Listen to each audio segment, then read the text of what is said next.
You've seen them all over the internet, right? Those videos promising you can get rich using debt, just like a billionaire. It's a really tempting idea, this financial hack that says you can have your cake and eat it too. But is this strategy actually genius, or is it a myth that could leave you worse off?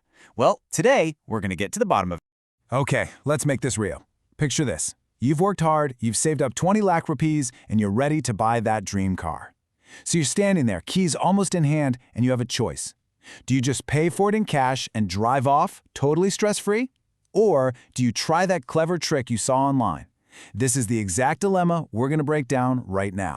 So, first up, let's look at what this popular strategy actually is.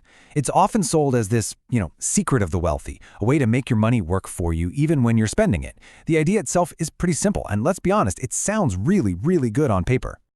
Okay, so on one side you have the good old-fashioned path. Use your 20 lakh to buy the car. Simple, clean, no monthly payments, no interest, zero hassle. But the hack says, whoa, hold on, don't do that. Instead, you take out a 20 lakh loan to buy the car and you take your own 20 lakh cash and invest it. The whole point is to earn more from that investment than what you're paying in loan interest. Now, this is where it gets really interesting because when you first look at the math, this hack seems like an absolute no-brainer. It looks like you'd be crazy not to do it. But as we're about to find out, there's a huge flaw in the way people usually calculate the numbers. Let's plug in some real-world numbers, so this isn't just theory. Let's say we get a 20 lakh loan at a pretty standard 9% interest rate for 10 years. And at the exact same time, we put our own 20 lakh into a safe, fixed deposit, an FD, that's giving us a 7% return. Sounds pretty reasonable, right?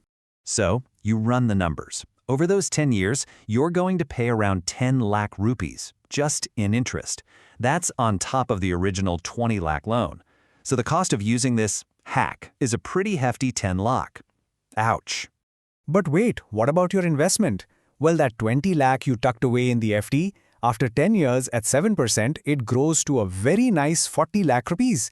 That's a pure gain of 20 lakh, and this is the part that gets everybody excited. So you do the quick math, you made 20 lakh from the investment, you paid 10 lakh in interest on the loan. So hey, you come out ahead by 10 lakh. It feels like you got a car and made a profit. A clear win. But is it really? And here is the big twist. As the source material for this explainer says so perfectly, we're not comparing things correctly. We're not comparing apples to apples.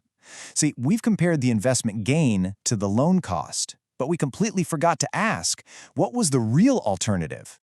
Okay, so let's do this the right way. Let's set up a fair fight. To really figure out which strategy is better, we have to put the hack against its true opponent and see who comes out on top after those 10 years. Here's how you have to think about it. If you pay for the car with your cash, what's the one thing you don't have? A monthly loan payment, right? No EMI. So the fair comparison is to take that exact amount of money you would have paid in EMIs every single month and invest it instead. And this table, well, it lays everything bare. Look at the hack side. Your final amount is 40 lakh. But remember, you paid 30 lakh for the car and loan, so your net profit is 10 lakh. Now look at the smart path. You invested those monthly payments, and your final amount is 44 lakh. That's a net profit of 14 lakh, and you never had a loan to worry about.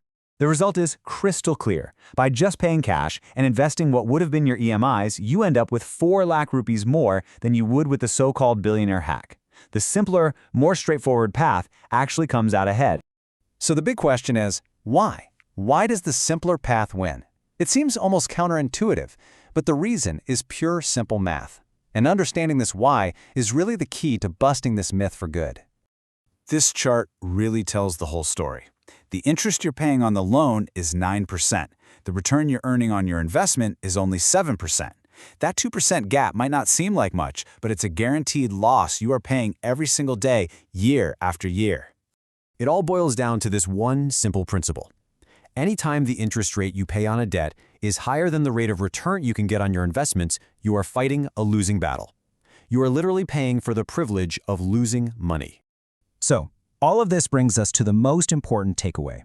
We can actually distill this whole thing down into a single, super powerful rule that you can use for any big financial decision you have to make.